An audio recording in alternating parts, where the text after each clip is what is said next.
운전진 듯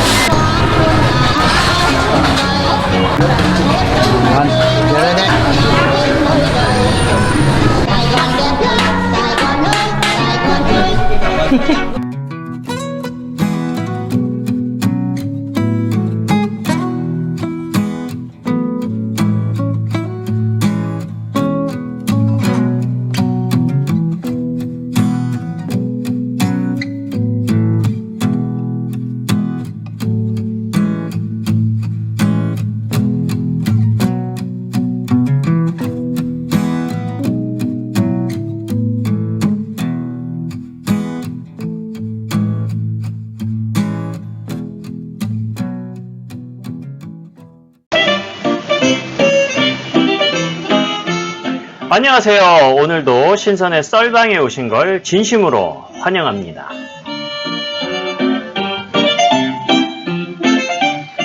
9월 3일 오늘 날씨도 비가 오락가락 28도, 동남아 특유의 우기철 날씨가 지속되고 있습니다.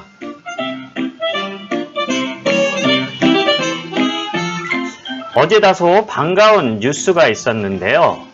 판밍찡 베트남 총리가 봉쇄 조치의 단계적 해체 방침을 우회적으로 밝혔습니다. 찐 총리는 1일 보건학자 70여 명이 참석한 실무회의에서 국민과 경제의 어려움이 너무 크기 때문에 봉쇄 조치를 영원히 계속할 수 없다며 봉쇄 조치의 단계적 해제를 시사했다고 합니다. 사실상 위드코리아 19로 방역 전략 전환 의미라고 해석될 수도 있을 것 같습니다.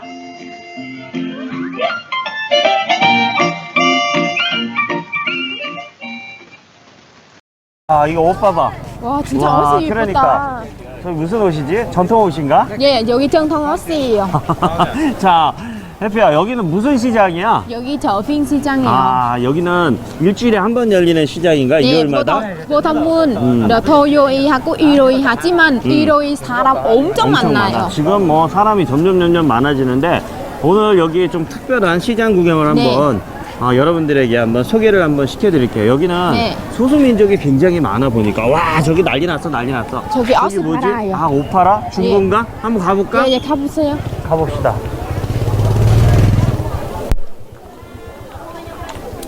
와우. 야, 여기 있잖아. 우리 못 들어가겠어. 못 들어가요. 한번 보세요.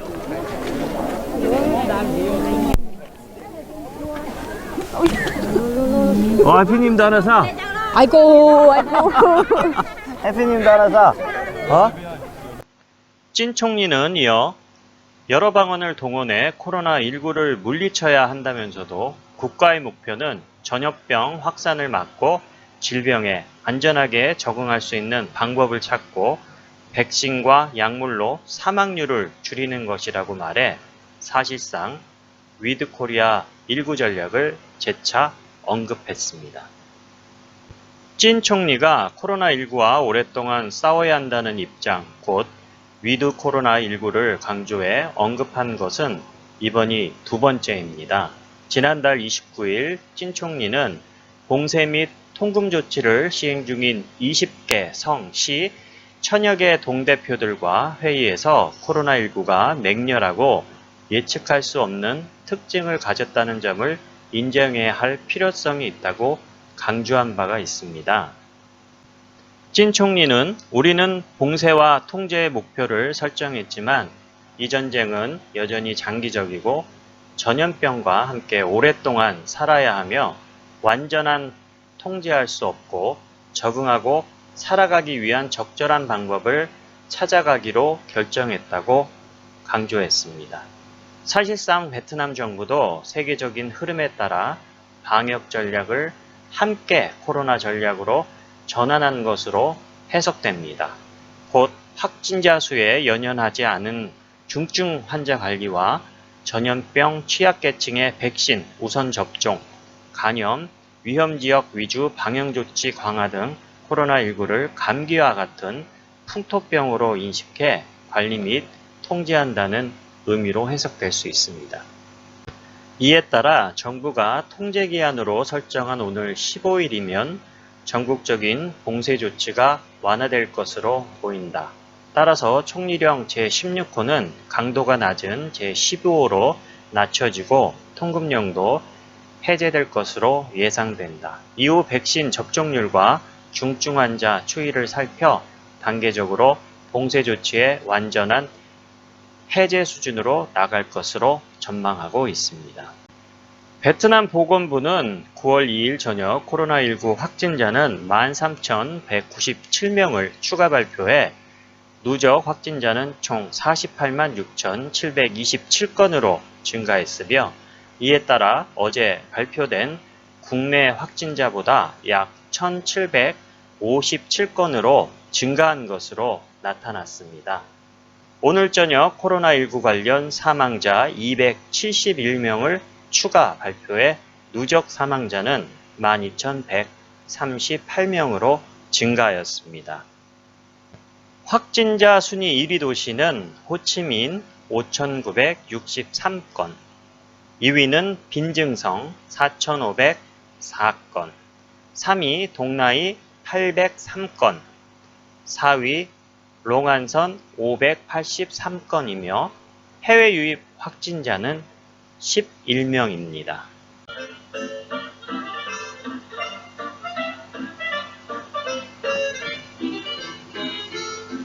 오늘도 역시 코로나 일상으로 매일 똑같은 지겨운 하루지만 오늘도 어제와 다르게 행복한 하루가 되시고 동방 주말 소수민족 재래시장 영상과 2000년대 갬성 음악으로 힐링 잠시 하고 오겠습니다.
어구 엄청 불쌍해요. 엄청 좁아.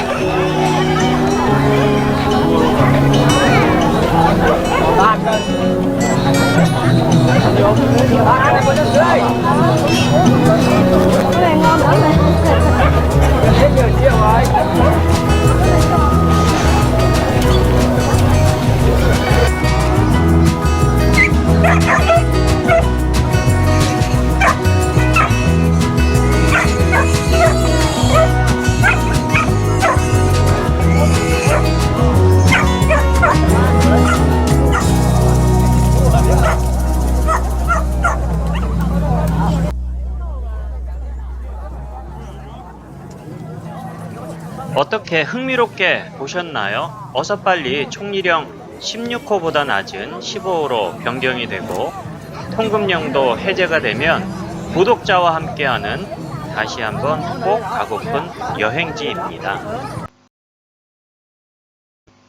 오늘 첫 번째 뉴스입니다. 며칠 지난 뉴스이긴 한데요. 베트남 체류 교민 코로나 누적 확진자 69명으로 증가, 사망자도 총 5명으로 증가라는 타이틀의 기사인데요. 베트남 호치민시 총영사관에서 지난 8월 27일 발표한 자료에 따르면 남부 지역에서 새롭게 추가된 8명의 확진자를 포함해 지금까지 코로나19 확진을 받은 한국인 교민은 총 69명으로 나타났다. 교민 확진자들 중 치료를 받고 퇴원한 사람은 41명, 그리고 지난 7월 20일 사망한 것으로 확인된 1명을 추가해 사망자는 총 5명으로 증가했습니다.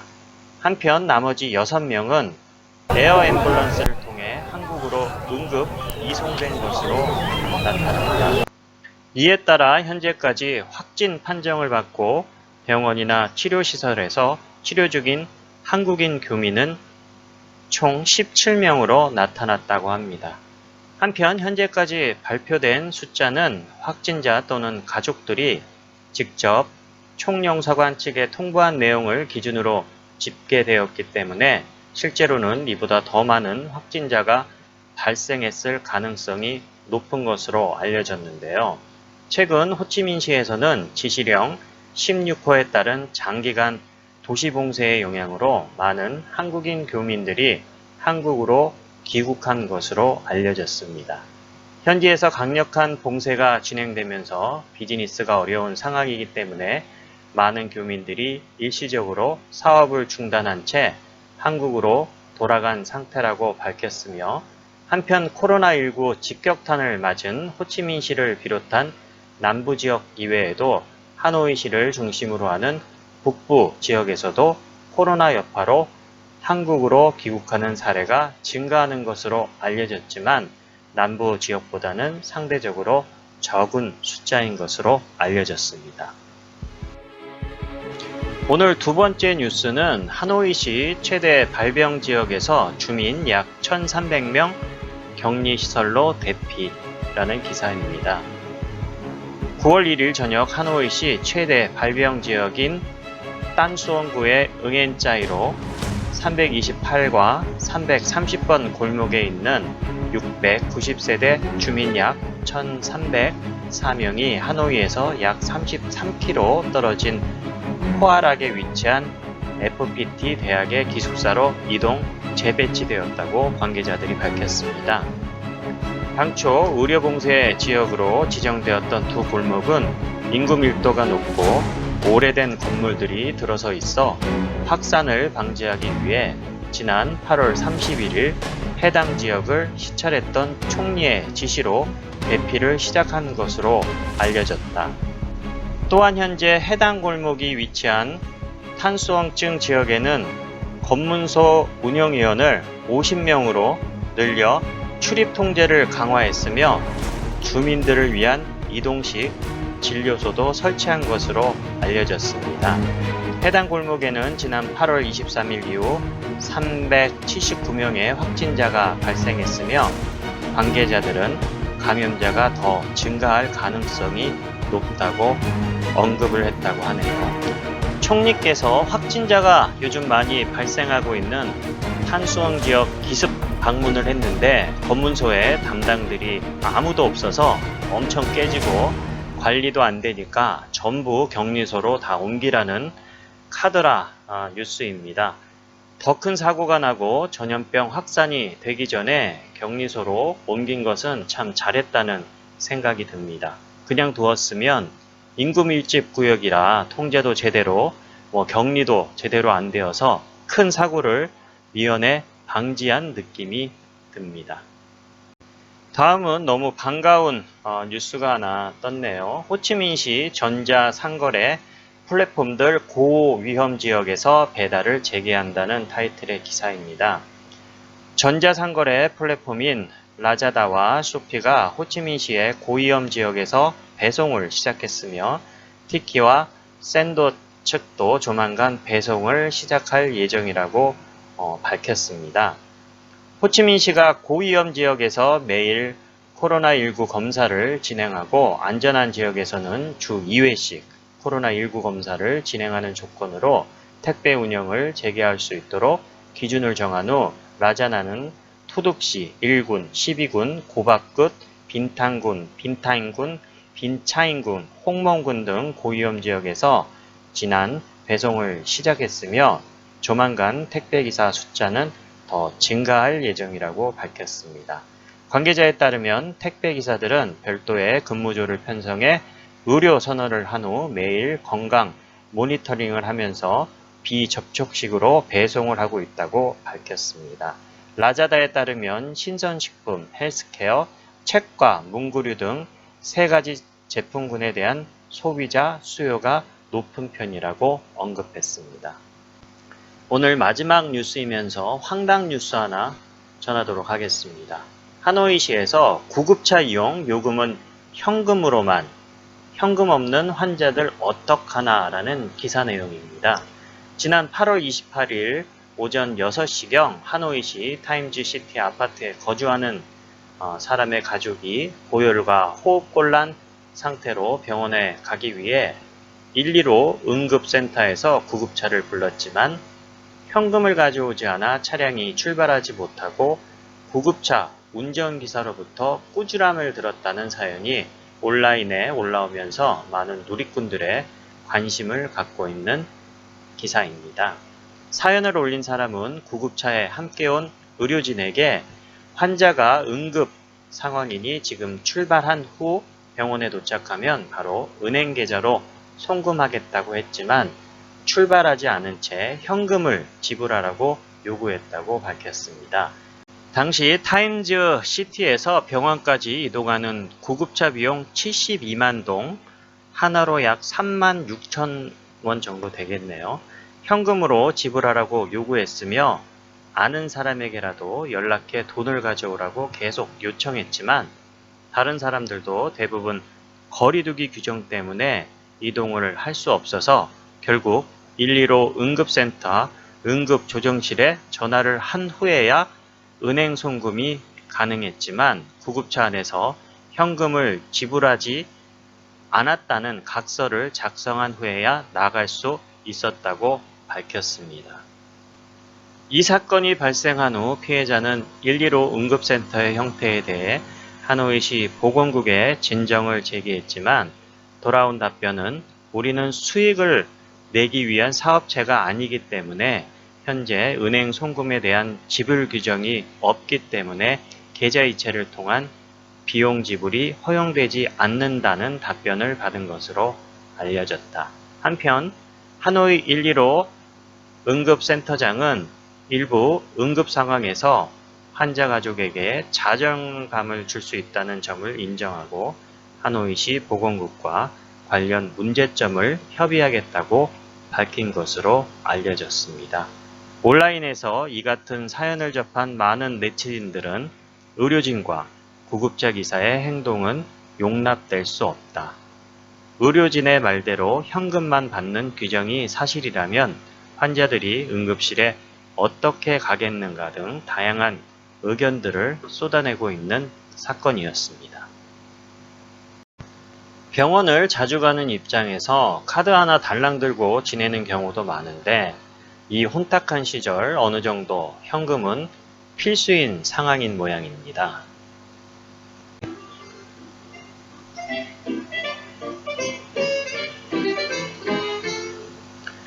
호치민은 현재 락다운이 6일까지이고 총리 지시령 16호는 9월 15일까지입니다. 제발 락다운은 6일로 끝이 나고 16호로 유지되면서 며칠에 한 번이라도 밖으로 나가 편의점과 마트 이용이 가능해졌으면 참 좋겠습니다. 아니면 더 상황이 좋아져서 통행증 없이 다닐 수 있는 15호가 돼서 코로나가 많이 없는 달랏이나 아주 그냥 남부 시골 동네로 잠수해버리는 것이 저의 개똥 같은 계획입니다.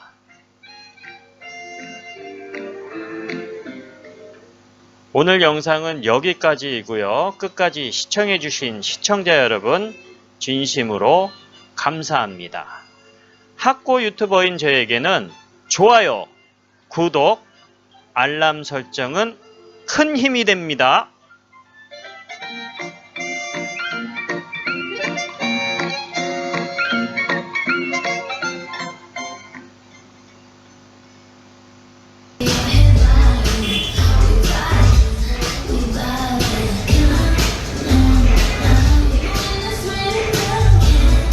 세상 망사 모든 일이 뜻대로야 되겠어만 그런데